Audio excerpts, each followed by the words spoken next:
예, 반갑습니다.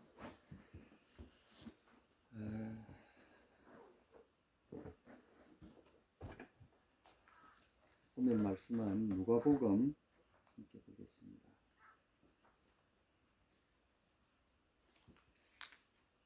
누가복음 9장 28절부터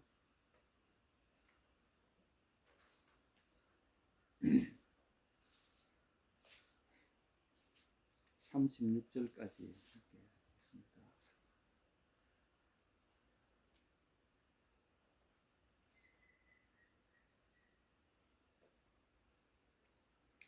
구장 26절부터 36절까지입니다.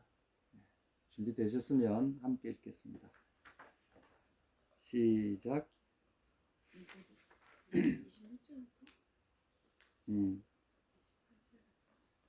26절부터 누가복음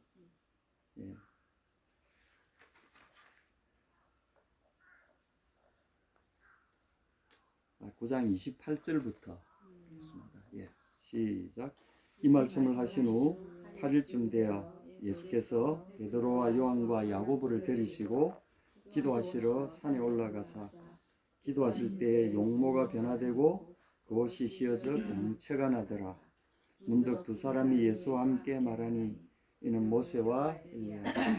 영광 중에 나타나서 장차 예수께서 예루살렘에서 별세할 것을 말씀할세 베드로와 및 함께 있는 자들이 고나여 졸다가 아주 깨어 예수의 영광과 및 함께 선 두 사람을 보더니 두 사람이 떠날 때에 베드로가 예수께 여짜오되 주여 우리가 여기 있는 것이 좋사오니 우리가 초막 셋을 짓되 하나는 주를 위하여 하나는 모세를 위하여 하나는 엘리야를 위하여 하사이다 하되 자기의 하는 말을 자기도 알지 못하더라. 이 말할 즈음에 구름이 와서 저희를 덮는지라. 구름 속으로 들어갈 때에 저희가 무서워하더니 구름 속에서 소리가 나서 가로되 이는 나의 아들 곧 택함을 받은 자니 너희는 저와 그의 말을 들으라. 소리가 그침에 오직 예수만 보이시더라. 제 아들이 잠잠하여 그 본 것을 무엇이든지 그때는 아무에게도 이르지 아니하니라. 아멘.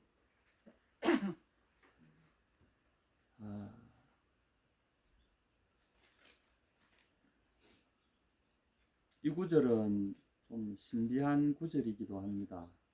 그리고 많은 이제 자유주의 신학자들은 이 구절을 별로 그렇게 굉장히 싫어합니다. 이런 구절을 보면 이거야말로 뭐 어떤 사람은 후대에 제 아들이 가피를 해넣었다든지 또는 이거는 그냥 단순히 예수님을 신격화하기 위해서 제 아들이 꾸며낸 거라든지 뭐 이런 말들을 많이 합니다. 그래서 이 구절을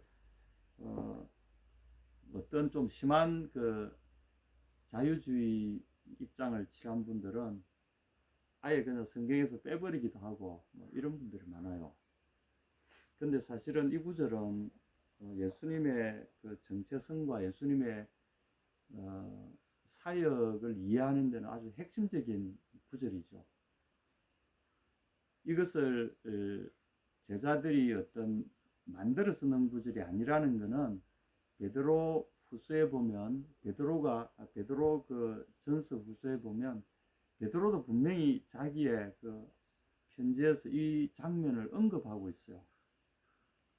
우리가 그와 함께 거룩한 산에 있을 때 우리가 만들어낸 이야기는 교묘하게 사람들이 각색하거나 꾸며낸 이야기가 아니라 그와 함께 거룩한 산에 있을 때 우리가 친히 그의 음성을 들었다.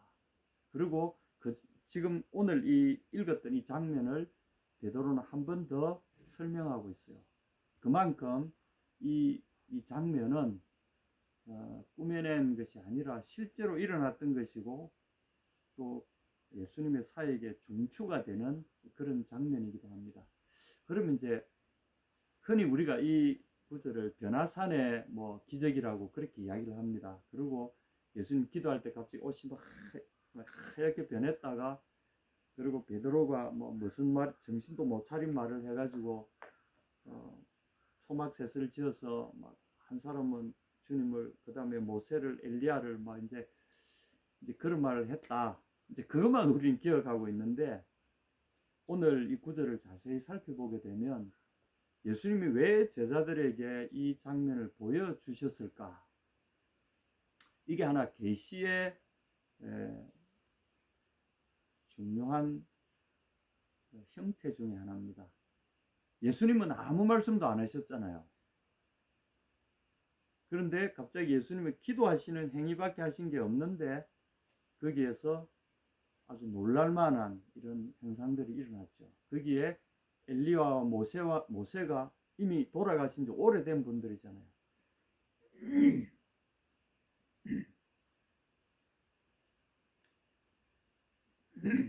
모세는 뭐 기원전 15세기경에, 엘리야는 뭐 기원전 뭐 아무리 그래도 7, 8세기 뭐 이런 시절에 사시던 분들인데 그분들이 예수님 당시에 나타났다. 이것은 엄청난 사건이죠.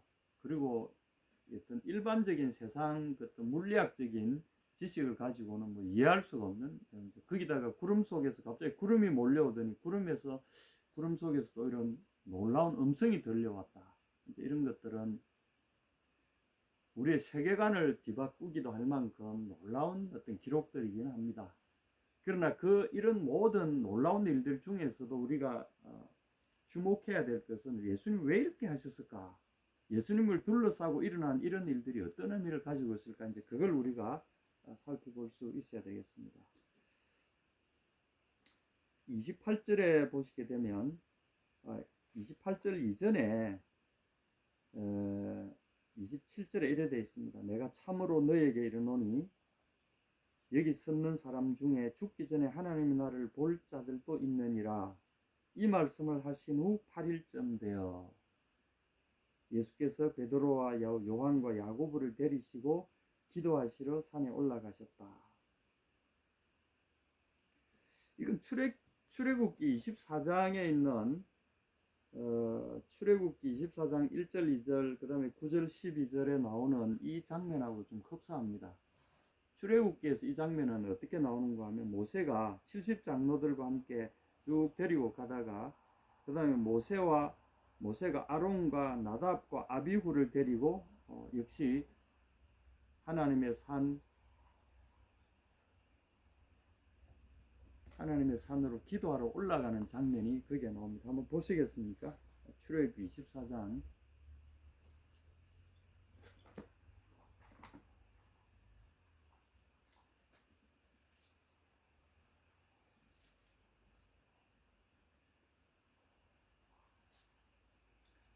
어, 24장 1절부터 한번 읽어보겠습니다. 또 모세에게 이르시되 너는 아론과 나답과 아비후와 이스라엘 장로 70명과 함께 여호와께로 올라와 멀리서 경배하고, 그 다음에 또 9절 보십시오.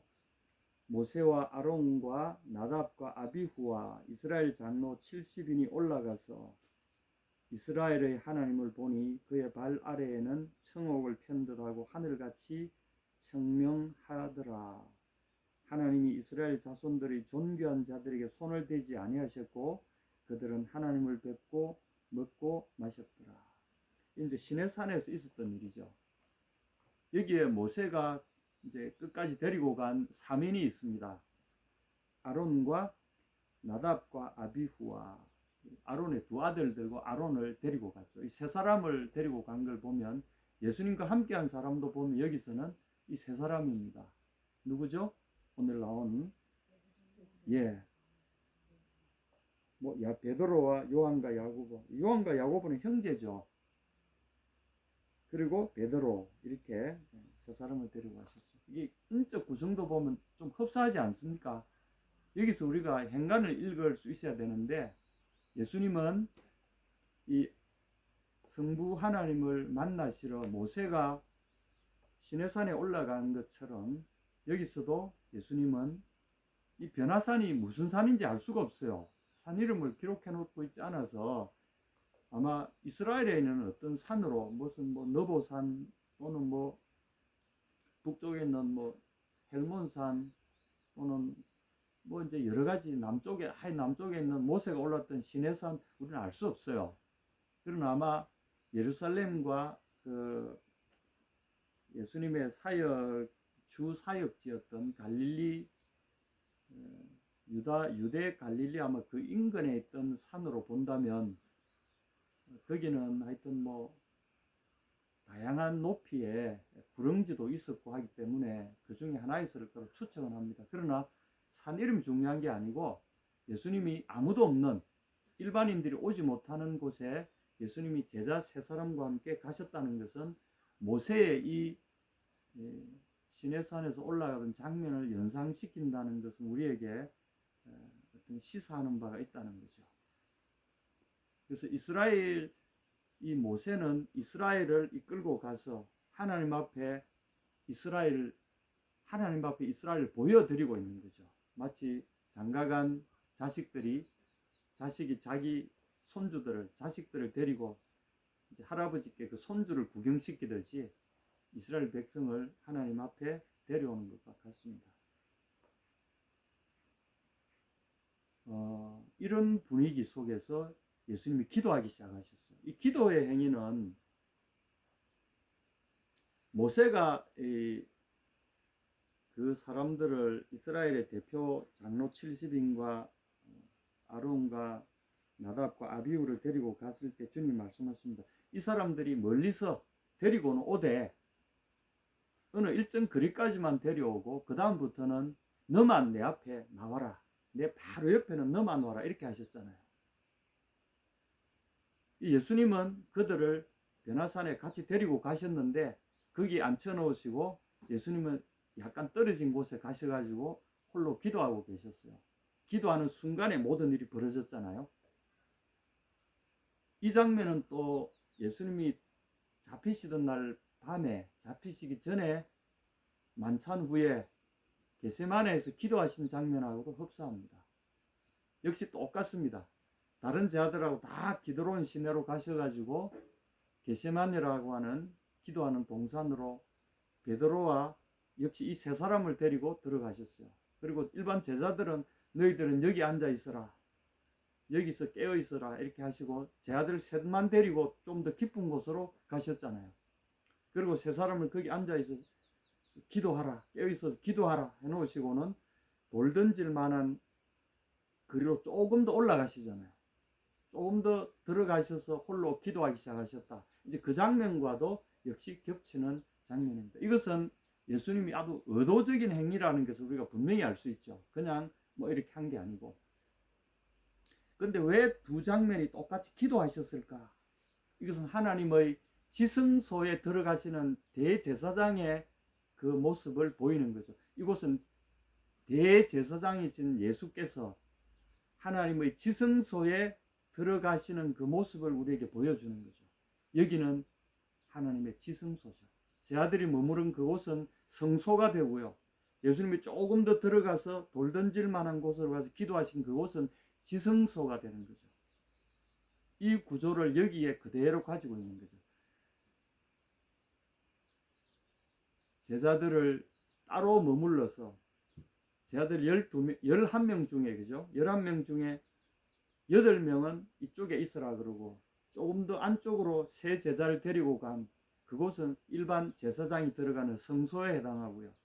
그리고 예수님이 돌 던질 만한 거리에 가셔서 홀로 기도하신 그곳은 지성소라는 거죠. 오늘 예수님은 성소와 지성소의 이 장면을 우리에게 보여주고 있는 이 장면이 바로 변화산의 모습입니다.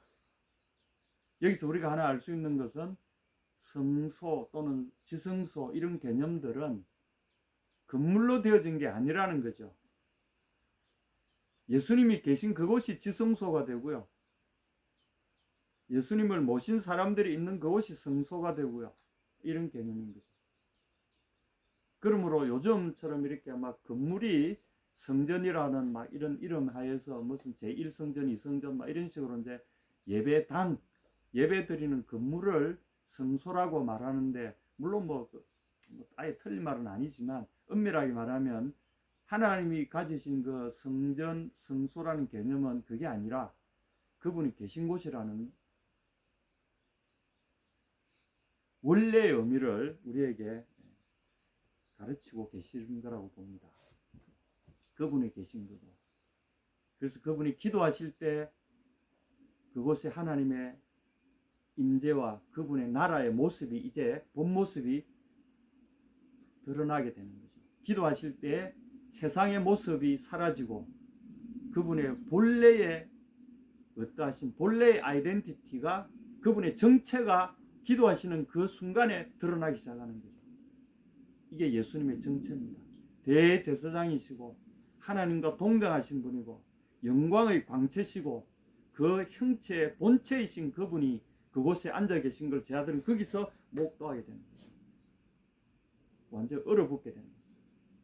그들의 눈이 열리면서 그곳이 거룩한 대제사장이 자신들의 죄를 위하여 자신들을 덮어주고 있는 거룩한 속죄의 공간이라는 것을 그들이 깨닫게 되는 그 순간에 그 대제사장 옆에 두 사람의 사자가 등장하게 되는 거죠. 역시 예수님처럼 전신이 번개처럼 빛나는 두 사람이 나타나는데 딱 보니까 한 사람은 모세고 한 사람은 엘리야라는 거죠.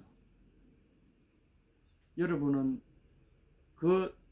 그야말로 사람이 없고 무인적인 그 황량한 산 꼭대기에서 어느 산 기슭인지 모르겠습니다만 그곳에서 기도하시는 그 장면 속에서 그들은 하나님의 성전을 보게 된 거죠. 이 장엄함에 그들이 압도돼 가지고 무슨 말을 해야 될지 모르고 뭔가를 말을 하고 싶은데 무슨 말을 해야 될지 몰라서 그들이 가졌던 초막절의 그 추억을 가지고 이게 초막절 예배의 공간인가 보다. 이스라엘 출애굽했을 때 모세가 거기서 이제 초막절을 지키라 그랬잖아요.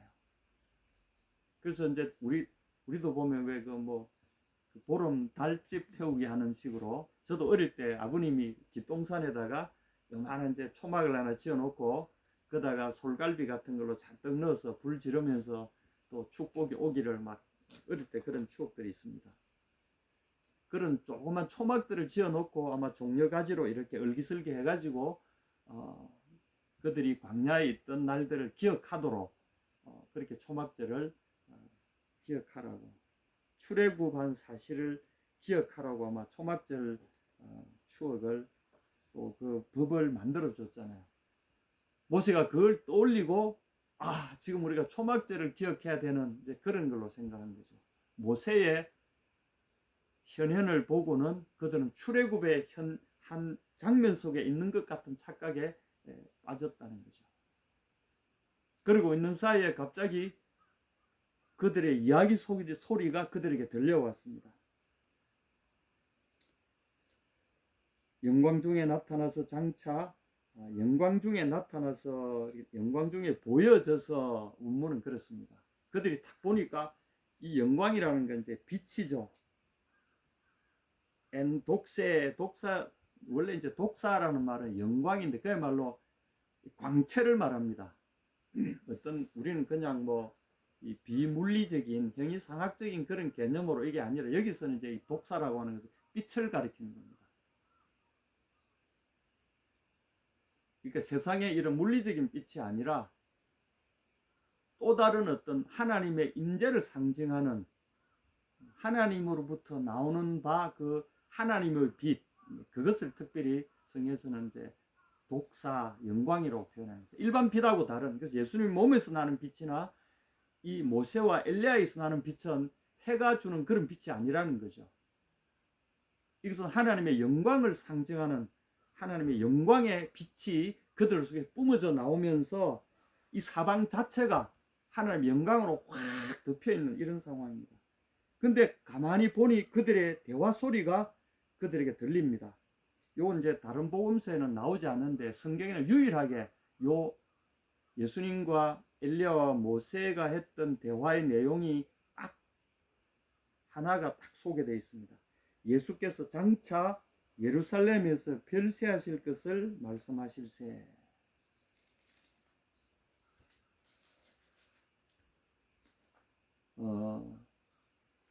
여기 별세라는 말을 여러분 좀 주목하시면 좋습니다.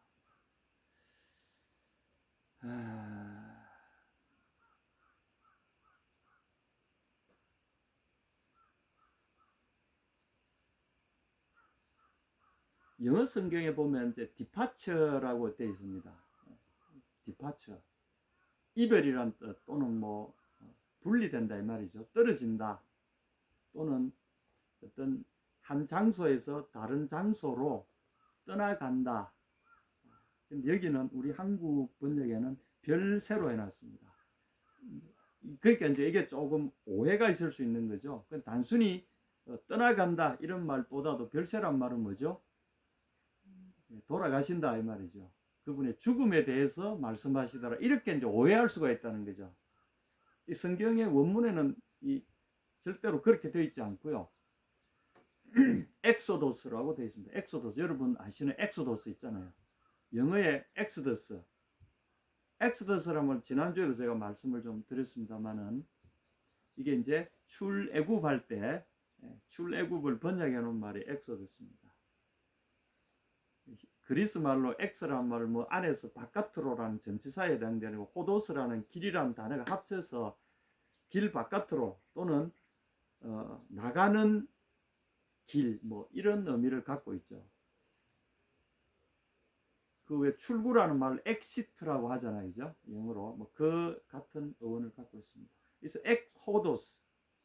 엑소도스 이 말은 명백하게 모세의 출현과 더불어 어떤 의미를 갖느냐 하면 모세와 엘리야가 엑소더스에 대해서 예수님과 이야기하고 있었다. 장차 예루살렘에서 그가 이루어내실 엑소더스에 대해서 이야기하고 있었다. 그리고 여러분 39장 51절을 좀 보시겠습니까?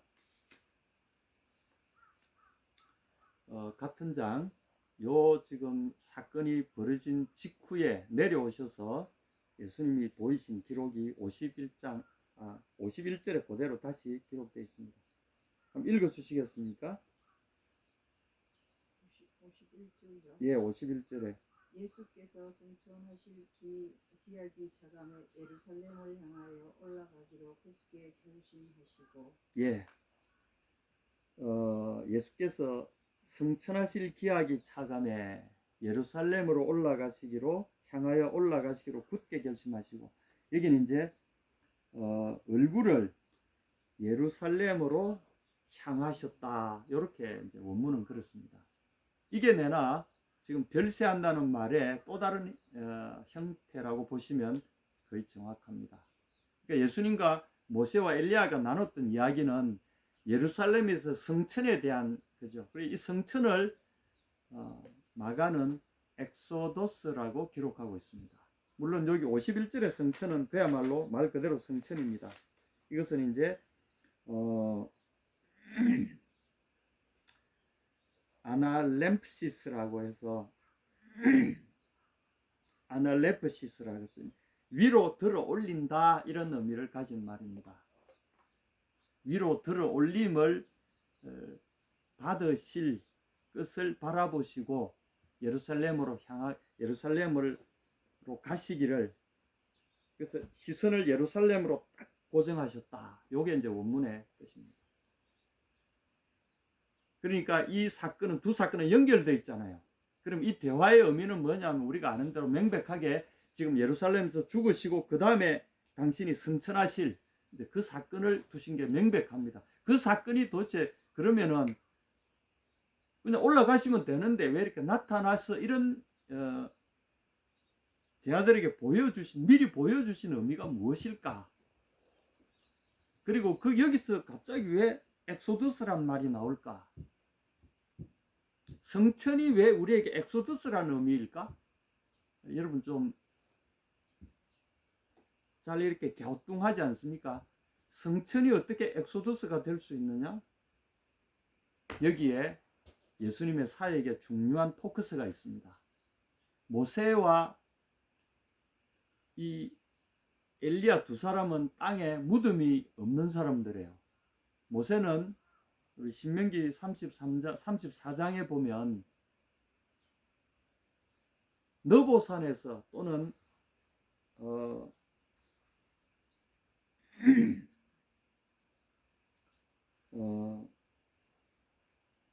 너보산에서 하나님께서 모세를 부르셔서 너는 여기서 죽을 것이다. 그리고 약속의 땅에는 못 들어간다. 그래서 산 위로 데리고 가셔서 거기서 모세가 세상을 떠났고, 그리고 그 장소는 모압의 어느 한 곳인데, 모압에 있는 한 골짜기인데 사람들은 아무도 그의 무덤을 알지 못했다. 이렇게 되어 있습니다. 그리고 유다서 1장 9절에 보면 사탄이 천사 미가엘과 함께 모세의 시체를 두고 싸우기까지 했다. 서로 차지하려고 싸우기까지, 이런 알쏭달쏭한 구절까지 나옵니다. 물론 이제 유다서의 내용은 다음에 시간 있으면 제가 좀 다루겠습니다만, 모세의 성천기라고 하는 성경 안에는 들어있지 않지만 그 당시에 일반 대중들에게는 널리 읽혔던, 요즘 말은 이제 외경에는 포함 안 되지만 위경 가까운, 하여튼 많은 그 사람들이 읽었던, 그 예수님 당시에 AD 한 4년에서 25년, 예수님의 생애와 비슷합니다. 그 기간에 기록되었던, 아마 쿰란에 있는 학자들에 의해서 기록되었던 그 모세 성천기라고 하는 기록물이 있어요. 그게 이제 모세가 죽기 직전에 기록한 그런 내용이라고 아마 그 당시에 어떤 사람이 기록한 걸로 보여지는데, 어쨌거나 이 모세의 죽음은 굉장히 신비롭습니다. 그래서 결국은 이 천사와 미가엘 천사와 사탄이 그 싸웠다라고 하는, 모세의 시체를 차지하기 싸웠다는 것은, 이것은 모세의 장래가 신명기에는 한마디로 그냥 딱 기록되어 있잖아요. 그 산골짜기에 장사되었으되 아무도 그의 무덤이 어디 있는지 아는 사람이 아무도 없어. 하나님이 그냥 묻으셨다는 거잖아요. 두 번째 이 인물인 엘리야는, 이 사람은 더 신비합니다. 여러분 잘 아시는 대로 신명기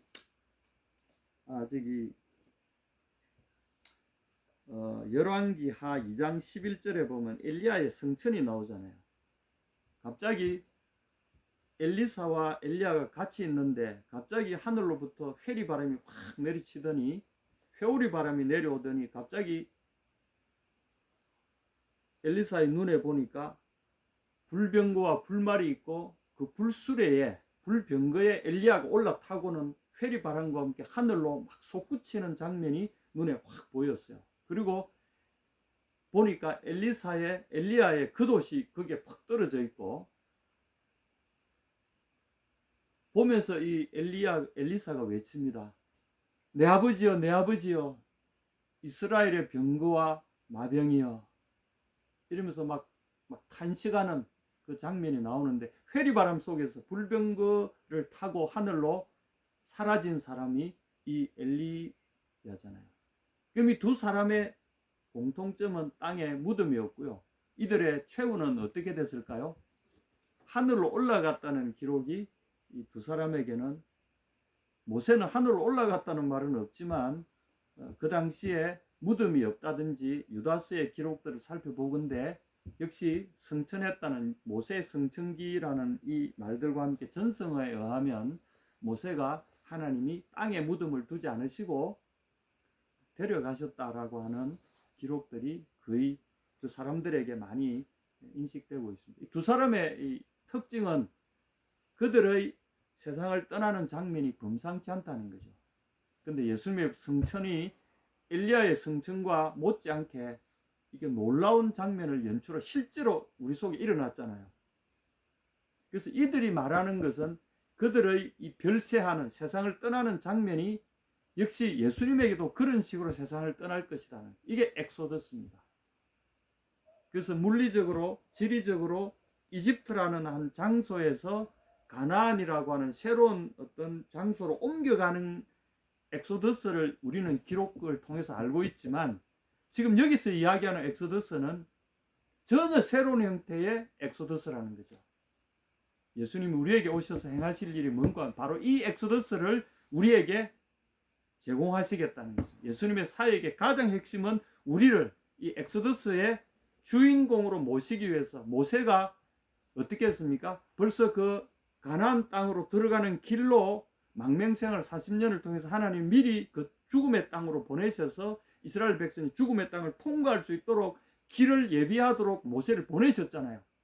예수님도 마찬가지로 이 죽음의 땅을 통과하도록, 그 백성들은 죽음의 땅을 아무런 죽음의 해를 받지 않고 죽음의 땅을 통과해서 생명의 땅으로 들어가도록 예비시키신 것처럼 예수님도 미리 죽음의 땅을 지나서 생명의 땅으로 들어가는 성천을 통해서 예비시키시러 먼저 성천하시고, 그 다음에 우리에게 뭐라고 약속하셨습니까? 마태복음 20장 마지막에 보면 예수님이 다시 오겠다 하셨잖아요. 하늘로 간 것을 본 그대로 다시 오리라. 그래서 복음서의 마지막에 보면 항상 예수님이 성천하시면서 구름이 그를 가리워서 보이지 않게 할 때까지 제자들이 올려보고 있었지 않습니까? 그때 천사가 한 말이 우리에게 초대교회에서 지금까지 우리에게 정정하게 들려오는 새로운 약속, 그가 가신 것을 본 그대로 다시 오시리라. 그래서 사도 바울도 우리에게 이렇게 이야기합니다. 제가 늘 읽습니다만은 여러분 다시 같이 한번 보시겠습니다. 데살로니가 전서 5장 살전 데살로니가 전서 5장을 한번 보십시오.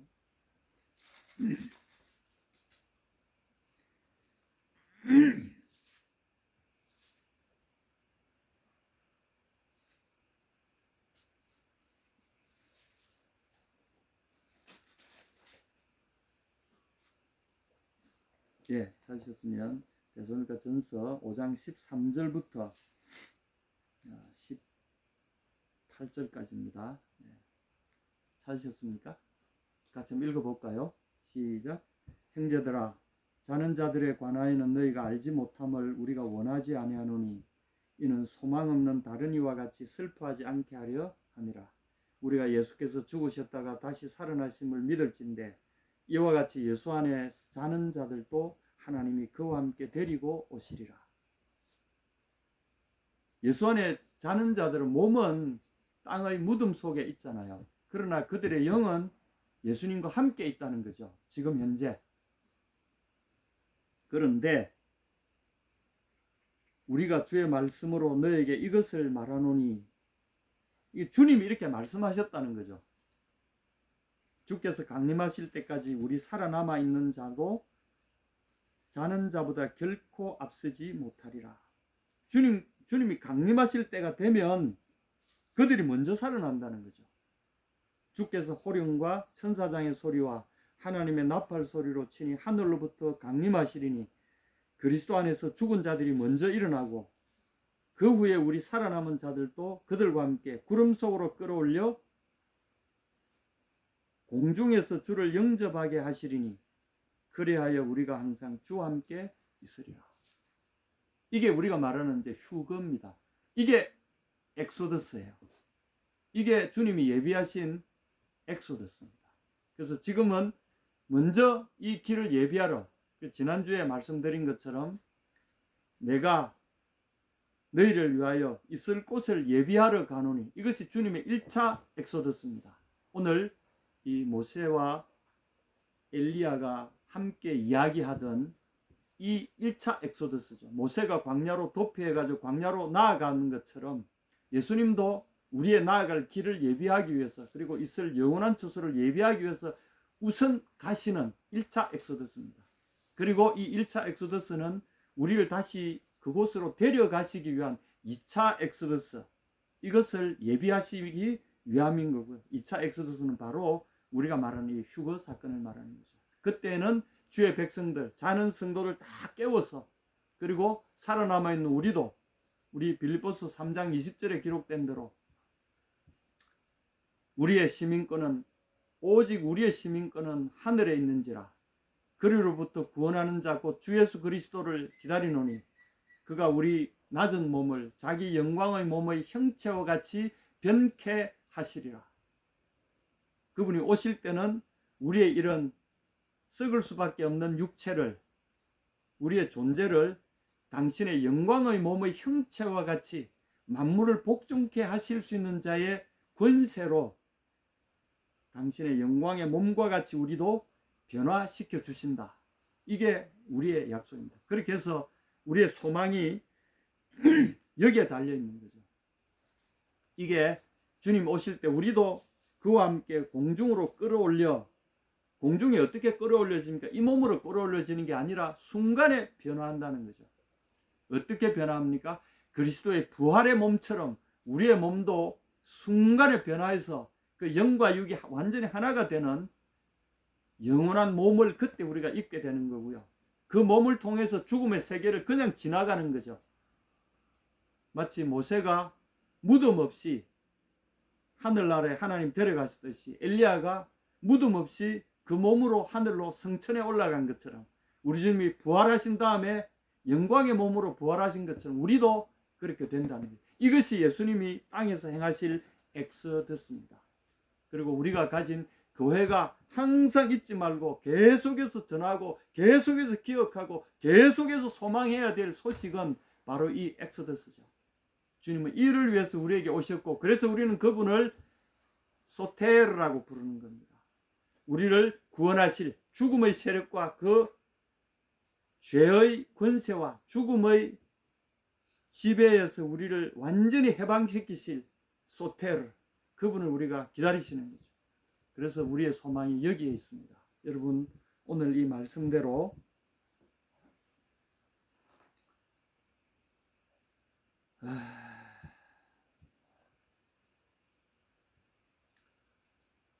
베드로와 함께 있는 자들이 깊이 졸다가 온전히 깨어나 그 영광의 장면을 보다가 졸도해 버렸어요.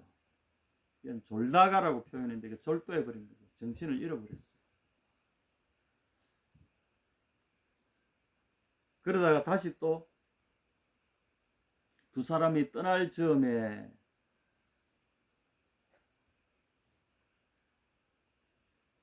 정신이 왔다 갔다 하는 거죠. 이게 진짠가 이게 지금 생신가 환상인가 구분을 못하는 듯한 이런 환상 가운데 보는 듯한, 우리도 사실은 육의 눈으로는 이게 안 보이죠. 우리 상황 가운데. 그러나 우리 믿음의 눈을 뜨고 보면 이게 명백히 보이잖아요. 베드로와 그 친구들이 요한과 야고보가 믿음의 눈을 뜨고 볼 때하고 그리고 세상의 눈을 뜨고 볼 때하고 달랐던 것처럼 우리에게도 이 약속들은 그렇게 들릴 수밖에 없어요. 그럴지라도 우리가 명백한 것은 그날 주님이 우리에게 이 약속을 하셨고 그대로 이행하셨고 그리고 다시 오실 것은 명백하다는 거죠. 이 믿음의 눈을 여러분 계속 뜨고 살아야 됩니다. 상황이 아무리 악화되더라도 이 약속 가운데서 떠날 이유가 전혀 없어요. 왜냐하면 이것은 사실이니까. 이것이 우리의 복음이고 우리의 소망입니다. 아멘.